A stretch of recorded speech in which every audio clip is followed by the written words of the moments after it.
नंदाक्का, पृथ्वी, मोक्षा, अपर्णा, बाहेर या सगळे. नंदाक्का. अरे भैया, काय सगळं ठीक आहे ना? ये ये ये नंदाक्का ये. मला तुम्हा सगळ्यांशी महत्वाचं बोलायचंय.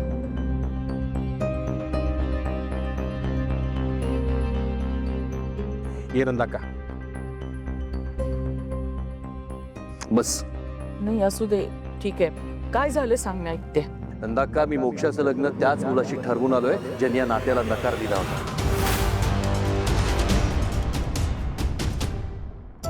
अरे काय सांगतोयस काय भैया? हो, आता त्यांना आपल्या मोक्षालाच त्यांच्या घरची सून करून घ्यायचंय. ही तर खरंच खूप मोठी आणि आनंदाची बातमी आहे. अरे नक्कीच आनंदाची बातमी आहे. नाही पण हे सगळं झालं कसं? म्हणजे ते तर ऐकायलाही तयार नव्हते ना. हो सांगतो, तू बस तर आधी. या मला ऐकायचंय की तुमचं नेमकं काय बोलणं झालं की ते तयार झाले. मी म्हणालो होतो ना, चर्चेने प्रश्न सुटतात.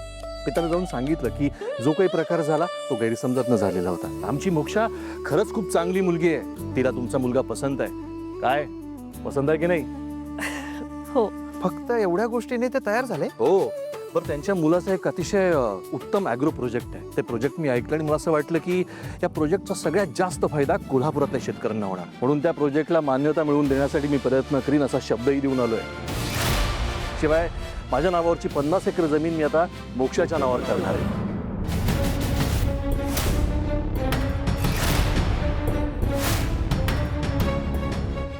50 एकर?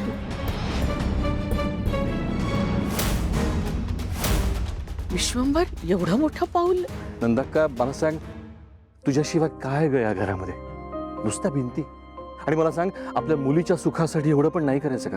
हे सगळं कोणासाठी कमवलंय? तिचंच तर आहे सगळं. मोक्षाचंच आहे ना ग हे. बघितलंस मोक्षा, तुझ्या मामाचं तुझ्यावर किती प्रेम आहे ते. मामा, थँक्यू सो मच मामा. थँक्यू म्हणून चालणार नाही. सासरी गेल्यानंतर मामाचं नाव आणि त्याचा सन्मान वाढायला हवा. हो मामा, तू जगातला बेस्ट मामा आहेस.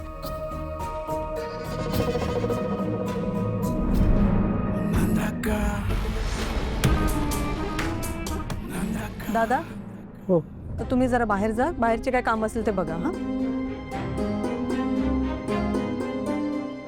अहो 50 एकर मोक्षाच्या नावावर करतात भैया साहेब. इतका मोठा निर्णय घेण्याआधी त्यांनी एकदा तरी विचारायला हवं होतं आपल्याला. भैयाने निर्णय घेतलाय म्हणजे काहीतरी विचार करूनच घेतला असेल ना. हो, पण हा निर्णय चुकला आहे. मोक्षाच्या नावावर जमीन करताना त्यांनी श्रावणी आणि पिहूचा सुद्धा विचार करायला हवा होता. नक्कीच केला असेल त्यांचा विचार. असा कसा निर्णय घेईल भैया? तुम्हाला खरंच वाटतं त्यांनी श्रावणीचा विचार केला असेल? अहो, बाप म्हणून त्यांनी कधी तिला जवळ घेतलं नाही, कधी प्रेमाचे 2 शब्द बोलले नाहीत. निदान भविष्याचा विचार करून सुद्धा तरी तिच्या नावावर प्रॉपर्टी करायला हवी होती. हे बघ, त्याने श्रावणीसाठी काहीतरी तजवीज केलेली असेलच. तू हे सगळं डोक्यातून काढून टाक. विश्वास तर माझा सुद्धा आहे, पण अलकनंदाताईचं काय? नंदाक्का, खरं सांगायचं तर ही कल्पना मला शुभोनी सुचवली.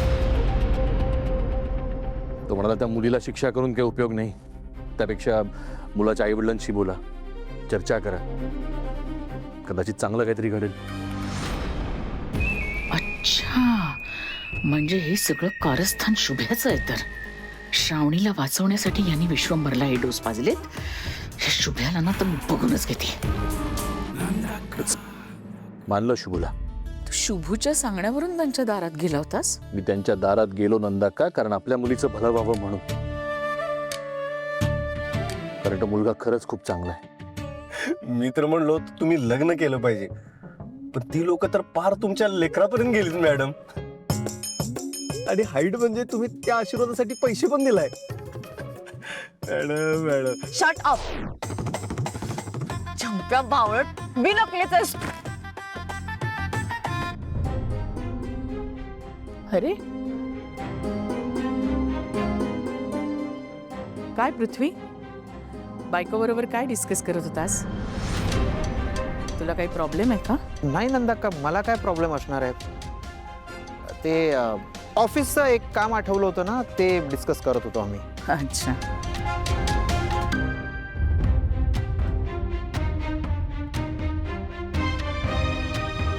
बरं ते डिस्कशन वगैरे सोडा.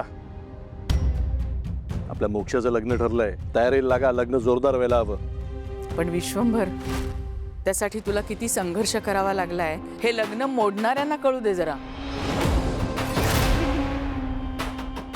माझ्या संघर्षाचं सोड नंदाक्का. आपल्या मुलीच्या सुखासाठी 50 एकर जमीन द्यावी लागली म्हणून काय झालं? हो, पण त्यासाठी तुला त्यांना विनंती करावी लागली की कोणी ऐऱ्या गेऱ्याच्या सांगण्याकडे लक्ष देऊ नका म्हणून. विश्वंभर, तू आपली काहीही चूक नसताना तुझं पद, प्रतिष्ठा, मान सन्मान सगळं बाजूला ठेवून त्यांच्या दारात गेलास. मला खूप वाईट वाटलं रे. काय करणार नंदाक्का, आपलंच नाणं खोटं असल्यावर शर्मिनी मान खाली जाणारच ना. पण समाधान एका गोष्टीचं आहे की मोक्षाचं भलं होत आहे आणि तिच्या सुखासाठी मी काहीही करायला तयार आहे. पण जिच्यामुळे लग्न मोडलं होतं ती जर का पुन्हा असं वागली तर तिच्यासाठी या घराची दारं कायमची बंद असतील.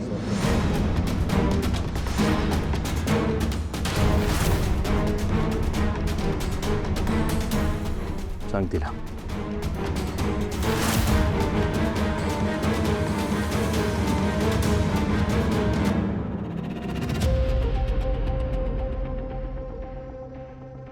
भैया काय म्हणाला ऐकलंस ना? त्यामुळे जरा सांभाळून राहा. तू त्याच्यासाठी असून नसल्यासारखी आहेस, समजलं?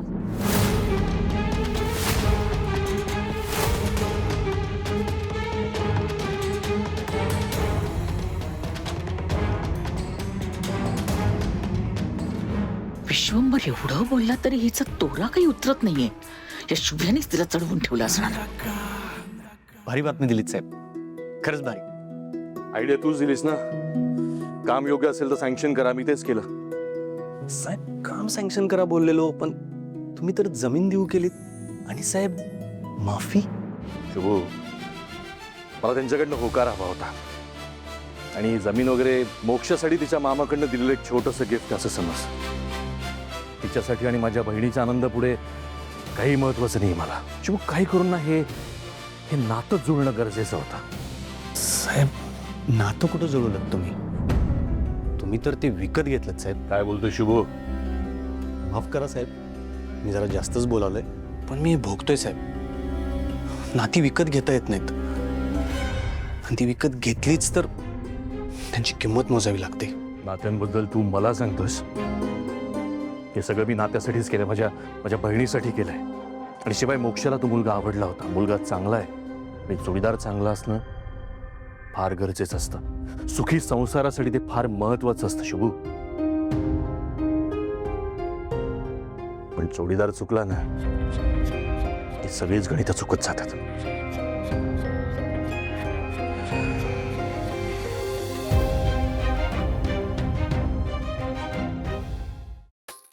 माझा प्रिन्स चार्मिंग, कसला भारी दिसायला लागलास. तू जितका स्मार्ट आहेस की नाही तितकाच इनोसंट पण आहेस बघ. माय मिस्टर भाडेकरू, तुझ्यावर मी किती प्रेम करू. स्वीटी बाळ, काय करते ग माझं बाळ? ते कुठं काय मम्मी, काय नाही. हे बघ, मी तुझ्यासाठी काय आणलंय. काय मम्मी, तू मागितलं नाहीस ना तरी आणलंय बघ. अगं, कसलं भारी अरे. आणि पुढे बी असं देतच राहू बघ. कारण तुझ्यासाठी काय चांगलंय हे आम्हाला ते चांगले ठाऊक आहे. म्हणूनच ना आम्ही तुझ्यासाठी कसं हाईट असतं मुलगा बघणार आहे बघ. मम्मी मला कळतंय तू काय बोलायला असते. होय ना, कळतंय ना. मग मी काय सांगते ना ते लक्ष देऊन ऐक. प्रेमाने नुसतं पोट भरत नसतंय. अगं, आयुष्य जगायचं असेल ना तर त्याला पैसा लागतो, पैसा. ती शुभूची फॅमिली काय ग, सरकार बुडीत खातोय. त्याचा बाप काही काम करत नाही आणि त्याची मोठी बहीण लग्न करून आल्यापासून कायमची माहेरवाशीण झाली. आणि त्याची आई लोणचं पापड विकती तेव्हा कुठं घरात तेल मीठ येतंय. मग तो शुभू एकटा तुझा खर्च कसा उचलणार आहे? अगं, तुझा दर्जा काय, त्यांचा काय. स्वीटे, स्वीटे, स्वीटे, माझ्या अजिबात लग्नाला परवानगी नाही हा या. मम्मी, अगं पप्पा बघा की मम्मी काय बोलायला लागले, तुम्ही समजावा तिला. तुझं कळतंय मला, पण तुझ्या मम्मीचं जे मत आहे का नाही तेच माझं मत आहे. तुझं काय म्हणणं आहे? माझा फुल सपोर्ट आहे तुला. प्यार किया तो डरना क्या. ए गपे कोल्हापूरचा शाहरुख खान.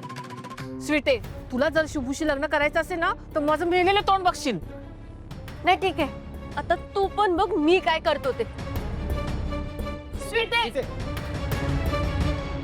मम्मी काय बोलते काय कळतं का तुला. रागाच्या भरात काय भलतं सलतं करून बसली तर.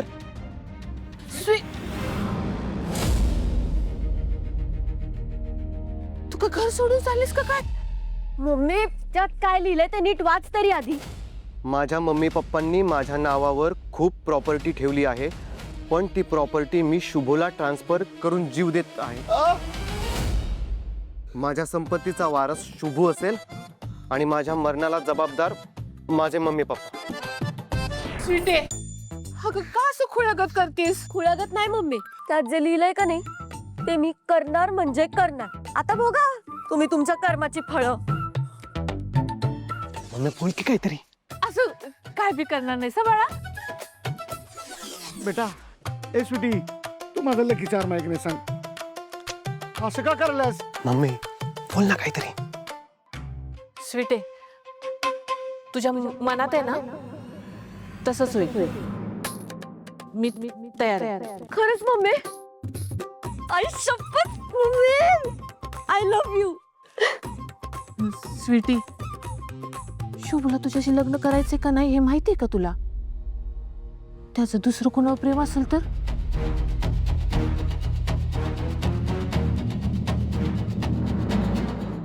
वा वा वा वा वा वा वा, उत्तम झालं होतं जेवण. वा, आता ताटातलं पनीरचं पीस गायब होता, पण ठीक आहे. बाकी भाजी एक नंबरला असू बाई. तुम्हाला सांगतो, तुमच्या हातची भाजी खाता यावी म्हणून पुढच्या 10 जन्म तुमचा जावं येऊन मी. हा बरं, काय मग सासरे बुवा, तुमचं ATM मशीन कुठे आहे? म्हणजे अहो शुभू कुठे आहे? दादाला वाटतं 100 वर्ष जगल. हा शुभूराव, तुमचीच वाट पाहत होतो. तुमची वाट पाहू पार जेवण झालं आमचं. नमस्कार. बरे ना दादाजी. मला काय दाढ भरली. आपण मला जे हवंय ते जर तुम्ही येत दिलं तर आणखीन बरा होईल. आणि मी बरा झालो तर तुमच्या बहिणीला बी बरा ठेवेल.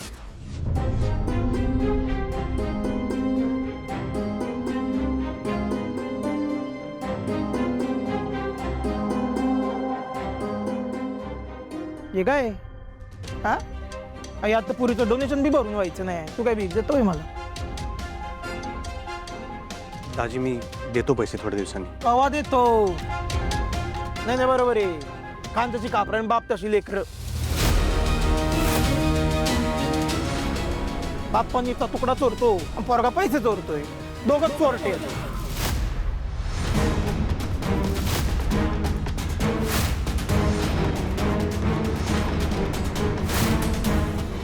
हो जावई बापू, काही काय बोलायला लागला तुम्ही. तुमच्या लग्नासाठी जे कर्ज घेतलंय ना त्याचे हप्ते मी दिवस फेडतोय. जरा तरी विचार करा. नाही काय म्हणते जावई बापू, माझं जरा ऐकता का. हे बघा, तुमच्या लग्नाला इतकी वर्ष व्हायला आली हो. शोभा हितच आहे ना हो. आता लग्न होऊन तुम्ही एवढं लांब लांब राहायचं म्हणजे तुम्ही तिकडं ही इकडं बरं दिसत नाही हो. आता तरी तुम्ही तुमच्या बायकोची आणि पुरीची जबाबदारी घ्या की. तुम्ही विचार करा की तुमच्या बायका पोरांना घेऊन जावा की तुम्ही. आता नाही म्हणजे या वर्षी तरी तिला घेऊन जावा की. काय काळजी करू नका, तुमचं पैसा आम्ही देणारच आहे की. ते कुठं जाणार आहेत वे. आम्ही सबूत दिलाय ना व. आम्ही पैसा सगळं फेडू, पण माझ्या पोरीला आणि नातीला. ओ काय घेऊन जा घेऊन जा घेऊन जा काय लावलं? तर मी आपलं ऐकून घेतो म्हणून तुम्ही लई हलक्यात घेताय. तुम्ही मला लग्नात पैसा तर डबल देणार होता, दिलं का? दिलं? इतकी वर्ष झाली लग्नाला सगळे पैसे दिला का? आणि जेव्हा येईन तेव्हा घेऊन जा घेऊन जा. लाज नाही वाटत का हो तुम्हाला? आणि मी काय म्हणतो सासरे बुवा, लावायला पैसे द्यायची दानच नसेल ना तर दोघांनी वाडगं घ्या आणि भीक मागा.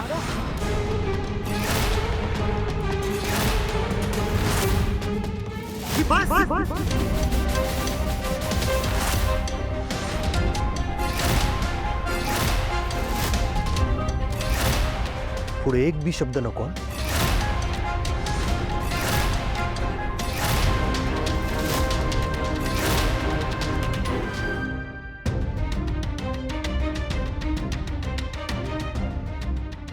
मारा मार मार मार मार या मार हो बघितलं का शेजाऱ्यांच्या घरात जावायला मारता या या तमाशा बघा हो दादा बघितलं नाही जावं आलं की लोक पुछतात आणि हे शाला जावायला बघून थोबड आणतात कुठं माझं नशीब उलटलं होतं आणि युरफाट्या काय त्याची माणसं माझ्या आयुष्यात आली काय माहित अहो तसं नाही.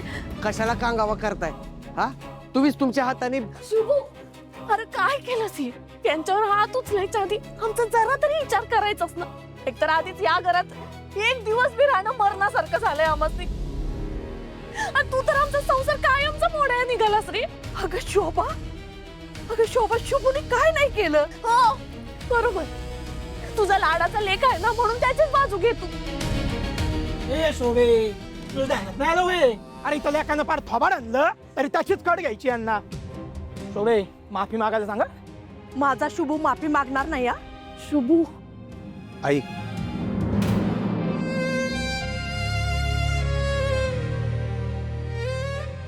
दाजी कशाला विषय वाढवायचा तुम्हाला माहिती आहे मी काहीच केलेलं नाही आणि राहिला प्रश्न पैशाचा तर मी देईन थोडे दिवसात पण अण्णांचा आणि आईचा अपमान तेवढं आणि माझा अपमान त्याचं काय नाही तुला जावं म्हणजे ना खेळणंच वाटलंय. तुमचं ना लय बिल झाले ओ सासूबाई त्या शोभेला ना ठेवा इथं तुमच्या कोंडवाड्यात आणि चढवा मी चाललो. नग नग हवं तर आम्ही हात पाया पडतो. हे बघ शोभे ज्या हातानं माझा अपमान केला त्या हात जोवर माझ्या समोर जोडले जात नाही ना तोवर थांबत नसतोय. ऐक ना झालं समाधान. अरे का अंत बघायलाय आमचा. प्रत्येक मुलीचं स्वप्न असतं सासरचं माप ओलांडून नवऱ्याबरोबर सुखी संसार थाटायचा. मीला आमचाच नशीब दळभद्री. लग्नाच्या मांडवातून परत माहेरीच येऊन बसलोय आम्ही. याला जबाबदार कोण तुम्ही. आमच्या नवऱ्याचे हुंड्याचे पैसे तवाच्या तवा दिले असते तर ही यायलाच आली नसती ना. आम्हाला बी करायचं होतं संसार आम्हाला बी नांदायचं होतं पण काय केलं बाहेर पण सांगून इथंच आणून बसवलं. अरे अजून पण हाडमोठ्यागत वागताय. जावयाचा अपमान करताय. आम्ही आणि आमच्या लेकीने आयुष्यभर इथंच कितपत राहायचंय असं वाटतंय का रे तुला. अरे का आमच्या संसाराची राग रांगोळी करायला निघालायस रे बाबा. अगं शोभा आई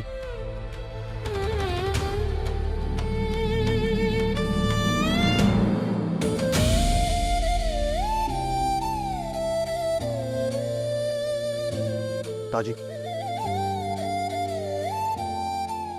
दाजी मला माफ करा मी जे काही वागलो ते खरंच चुकलं.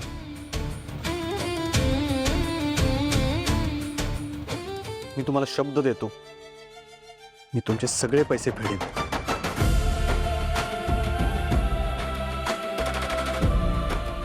आता तरी माफ करा.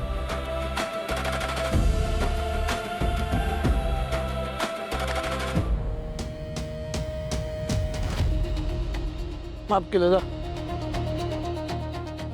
दाजी आता तरी ताईला घेऊन जावा. याची ऑफर जर का मी आत्ता मानली तर शोभेला आत्ताच्या आत्ता घरी न्यावं लागेल. बाबू वर पैसे मागायला पुण्यांदा येता येणार नाही ते वेगळंच. नको नको नको नको नको नको.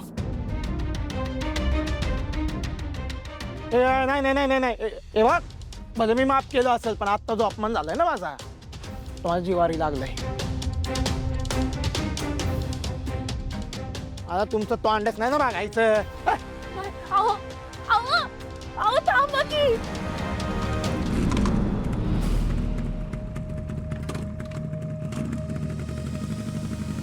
हुंड्याचे पैसे द्यायचेच नव्हते तर मग कशाला लगीन लावून दिलं आमचं. इकडेच ठेवलं असतं ना आम्हाला बिन लग्नाचं.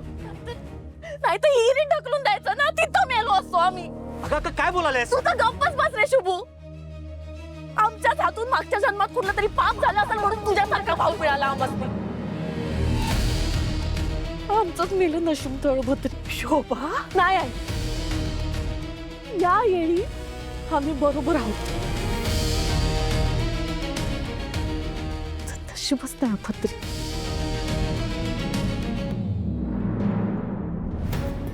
या पोरीला पण जन्माला नव्हतं घालायला पाहिजे आम्ही. आमचंच नशीब फुटकं. आता या पोरीला पण असं फुटकं नशीब घेऊनच जगावं लागत.